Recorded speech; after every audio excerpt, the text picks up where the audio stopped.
Krakow শহর থেকে ঘন্টা দেড়েকের পথ। গাড়ি যত এগোচ্ছে মনের ভেতরটা ক্রমশ ভারী হয়ে আসছে। আজকের গন্তব্য মানব ইতিহাসের সেই কালো অধ্যায়, যার নাম অশউইৎজ বিরকেনাউ।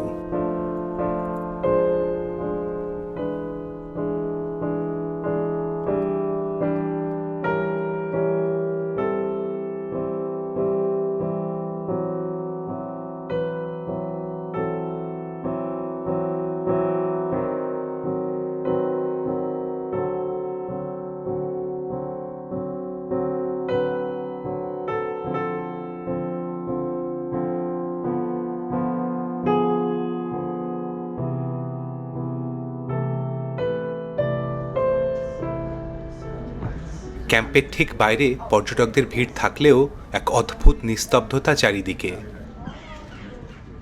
1940 থেকে 45 সালের মধ্যে এখানে যা ঘটেছিল তা গোটা মানবতার বিরুদ্ধে এক চরম অপরাধ।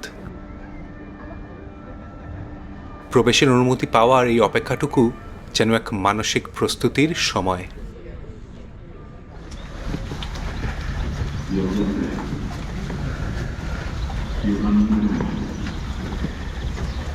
এই ক্যাম্প ঘুরে দেখার অর্থ হল নিজেকে এক যন্ত্রণাময় বাস্তবের মুখোমুখি দাঁড় করানো।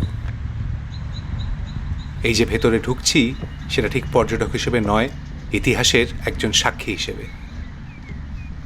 চোখের সামনেই সেই লোহার গেট, যার উপরে লেখা আখবেইত মাখত ফ্রাই, অর্থাৎ কাজেই তোমার মুক্তি।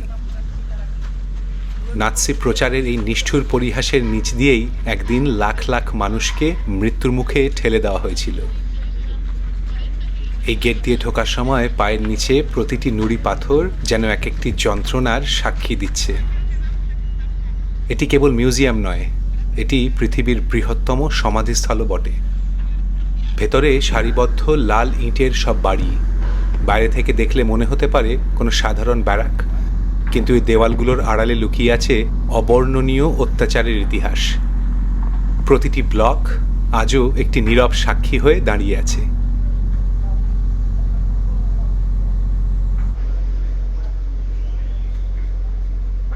চার নম্বর ব্লকে ঢুকলেই গা শিউরে ওঠে। এখানে প্রদর্শিত বোর্ডে সেই ভয়াবহ পরিকল্পনা নথিপত্র সাজানো, যা একদিন লাখ লাখ মানুষের জীবন কেড়ে নিয়েছিল।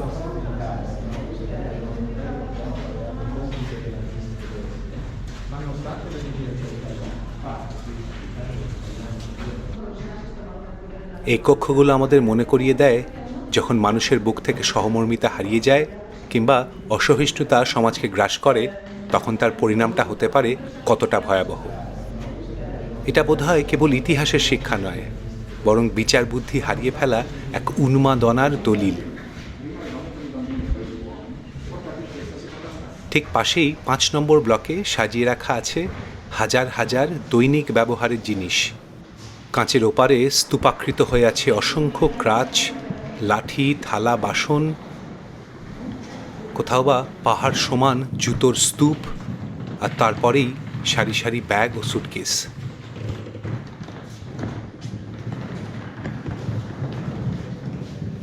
প্রতিটা সুটকেসের গায়ে সাদা কালি দিয়ে মালিকের নাম ও ঠিকানা লেখা। আশা ছিল হয়তো কোনোদিন ঘরে ফেরার। এই পাহাড় সমান স্তূপ দেখে বোঝা যায় প্রাণ হারানো মানুষগুলো কেবল নিছক পরিসংখ্যান ছিল না, তারা ছিল আমাদের মতোই রক্ত মাংসের মানুষ। এই ব্যক্তিগত জিনিসগুলো আজ এখানে পড়ে থেকে আমাদের মনে করিয়ে দেয় এক একটি হারিয়ে যাওয়া জীবনের গল্প। বন্দি মানুষগুলো যে অস্বাস্থ্যকর আর ঘিঞ্জি পরিবেশে দিন কাটাতেন তা কল্পনা করাও কঠিন। তারই কিছু নজির রাখা আছে পরের এই ব্লকটিতে।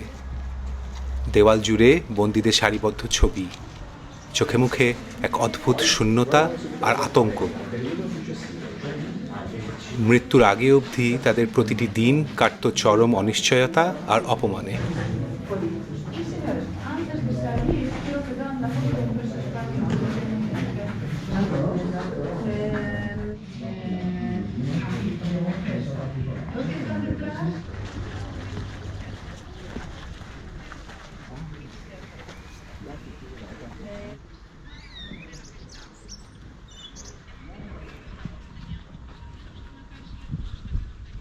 ব্লক 10 এবং 11-র মাঝখানে সেই কুখ্যাত দেওয়াল, যেখানে হাজার হাজার মানুষকে লাইনে দাঁড় করিয়ে গুলি করে মারা হতো। আজ সেখানে মানুষের দেওয়া ফুল আর মোমবাতি শ্রদ্ধাঞ্জলি হিসেবে পড়ে থাকে, কিন্তু কান পাতলে যেন আজও সেই বন্দীদের আর্তনাদ শোনা যায়। মানুষ যে মানুষের ওপর কতটা নৃশংস হতে পারে, এই দেওয়ালটি তার জ্বলন্ত প্রমাণ। ব্যারাকগুলির মাঝখান দিয়ে এই পথ ছিল অত্যন্ত সুপরিকল্পিত। প্রতিটি ব্লক বা দালানের নির্দিষ্ট নম্বর দেওয়া থাকত, যাতে প্রশাসনিকভাবে বন্দীদের ওপর কড়া নজরদারি চালানো সহজ হয়। এই দীর্ঘ সারিবদ্ধ গলিগুলো দিয়ে প্রতিদিন হাজার হাজার মানুষকে কাজ বা রোল কলের জন্য নিয়ে যাওয়া হতো। আজ কেবল সেই পুরনো ইটের দেওয়ালগুলি এই ক্যাম্পের কঠোর শৃঙ্খলার সাক্ষী হয়ে দাঁড়িয়ে আছে। এই সেই জায়গা যেখানে বন্দীদের গণনা করা হতো। প্রচণ্ড শীতে বা তপ্ত রোদেও ঘন্টার পর ঘন্টা এখানে দাঁড়িয়ে থাকতে হতো অসুস্থ শরীর নিয়ে। সামান্য ভুল বা অক্ষমতার শাস্তি ছিল অবধারিত মৃত্যু।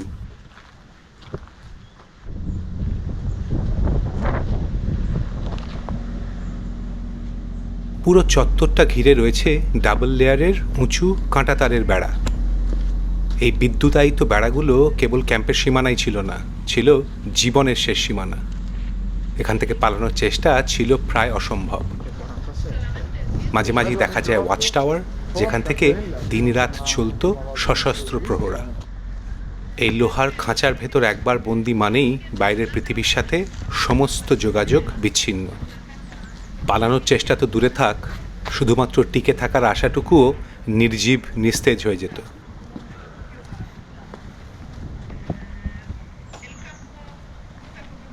ক্যাম্পের সবচেয়ে ভয়াবহ জায়গা হলো এই গ্যাস চেম্বার, যেখানে শাওয়ার দেওয়ার নাম করে মানুষকে ঢুকিয়ে বিষাক্ত গ্যাসে মেরে ফেলা হতো।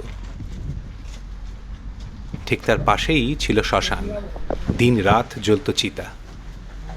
এখানে প্রবেশের পর বাতাসের ভার বুঝতে পারা যায়। মানুষেরই তৈরি এই নরকের সামনে দাঁড়িয়ে সত্যি ভাষা হারিয়ে ফেলছি। অশউইটস থেকে বিরকেনেউ যাওয়ার আগে ছোট্ট এই বিরতি, লাগোয়া এই বুক স্টোরে ইতিহাসের এই ঘটনাগুলোর ওপর অসংখ্য গবেষণামূলক বই পাওয়া যায়। এই দোকানটি যেন বাস্তব পৃথিবীতে ফেরার এক সাময়িক মাধ্যম, যদিও মনের ভেতরের অস্থিরতা কমেনি এখনো।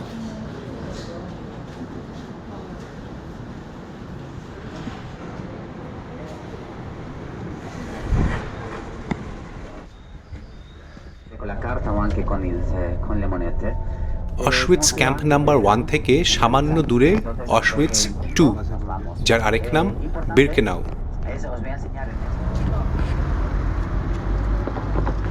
সেই কুখ্যাত তোরণ আর ট্রেনের লাইন, যা একসময় পরিচিত ছিল গেট অফ ডেথ নামে। এই লাইনের ওপর দিয়ে আসা ট্রেনগুলোই হাজার হাজার মানুষকে সরাসরি ক্যাম্পের ভেতর নিয়ে আসত। আজ সেই রেল লাইনের ধারে সারা বিশ্বের পর্যটকরা রেখে যান ছোট ছোট পাথর এবং অসংখ্য চিরকুট। সেখানে বিভিন্ন ভাষায় এবং বিভিন্নভাবে লেখা একটাই অঙ্গীকার, আর কখনো নয়। এই বার্তাগুলো বারবার মনে করিয়ে দেয় ইতিহাসের সেই অধ্যায় থেকে শিক্ষা নিয়ে শান্তির পথে চলার শপথ।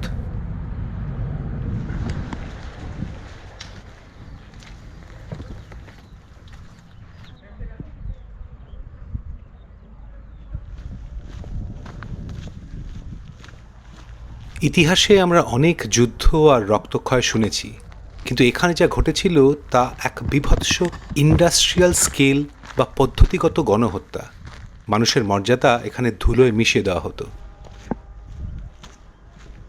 গবাদি পশু পরিবহনের ওয়াগানে ঠাসাঠাসি করে শত শত মানুষকে দিনের পর দিন জল খাবার ছাড়া এখানে নিয়ে আসা হতো।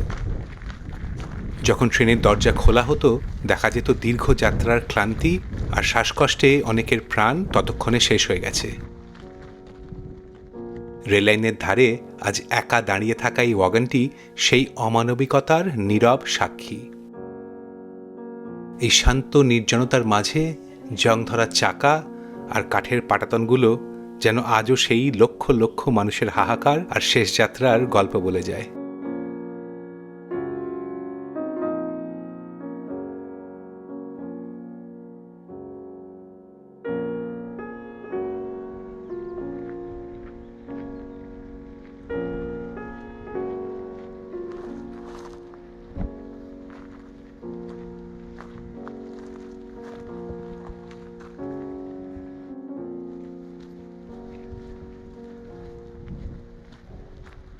বিরকেনাউয়ের এই বিস্তীর্ণ প্রান্তর সেই বিশাল নিধনযজ্ঞের কেন্দ্রবিন্দু ছিল। দ্বিতীয় বিশ্বযুদ্ধের সময় নাৎসিদের নিয়ন্ত্রণে ইউরোপ জুড়ে প্রায় ৪৪,০০০-এরও বেশি ক্যাম্প বা বন্দিশালা তৈরি করা হয়েছিল। তার মধ্যে অশউইৎজ বিরকেনাউ ছিল বৃহত্তম এবং সবথেকে সুপরিকল্পিত ডেথ ক্যাম্প।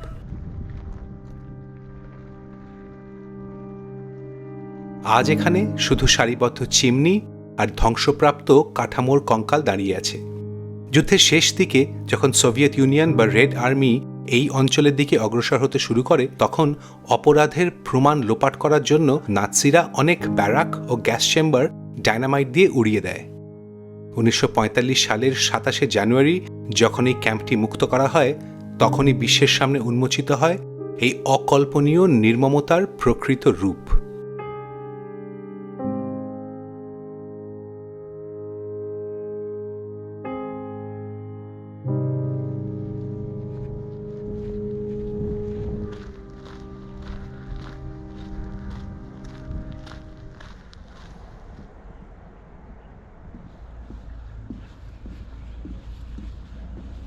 সারিবদ্ধ বন্দীদের ব্যারাক। ব্যারাকের ভেতরে ঢুকলে দেখা যায় বন্দীদের চরম অস্বাস্থ্যকর জীবনযাত্রার কিছু প্রমাণ। এক একটি ছোট কাঠের তাক বা বাঙ্কে 4 থেকে 5 জন মানুষকে গাদাগাদি করে শুতে হতো। শীতকালে হাড় কাঁপানো ঠান্ডা আর গরমকালে অসহ্য গুমোট পরিবেশের মাঝেও ছিল না পর্যাপ্ত স্যানিটেশন বা ন্যূনতম সুযোগ সুবিধা।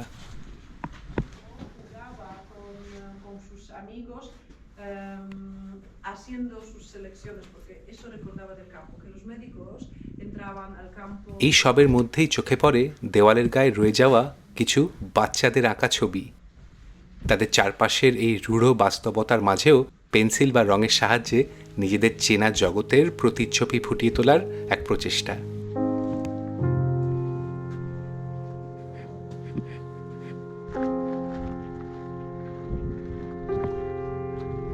সারাদিন ধরে এই দৃশ্য দেখতে দেখতে এবং গল্প শুনতে শুনতে হঠাৎ হঠাৎ মনে হচ্ছে এখানে না এলেই বোধহয় ভালো হতো। কিন্তু ইতিহাস কেবল পাঠ্য বইয়ের পাতা নয়, সেটি হওয়া উচিত আমাদের বর্তমানের আয়না। এই নীরব ধ্বংসাবশেষগুলো আমাদের মনে করিয়ে দেয় যে পারস্পরিক শ্রদ্ধাবোধ আর শান্তির পরিবেশ কতটা অমূল্য। এই কষ্টকর অভিজ্ঞতা আমাদের শেখায় মানুষের জীবনের মূল্য আর মানবিকতার গুরুত্ব। হয়তো এই ধ্বংসস্তূপের মাঝেই লুকিয়ে আছে আগামীর সাবধানবাণী, যাতে আমরা একে অপরের প্রতি হতে পারি আর একটু সহনশীল।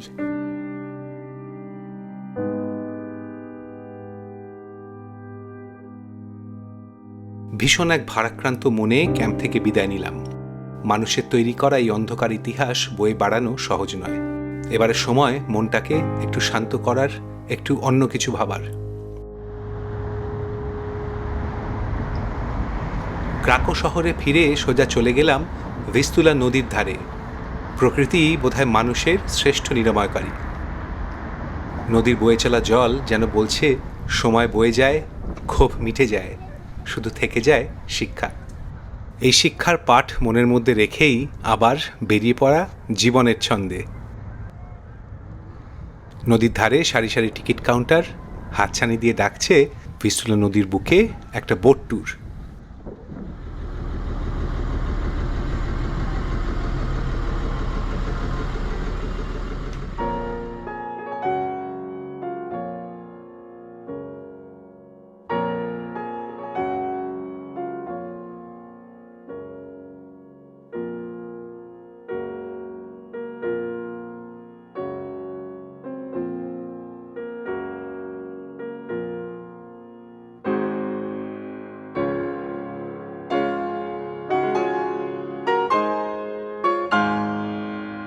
গতকাল আর আজকের মধ্যে আকাশ পাতাল তফাৎ।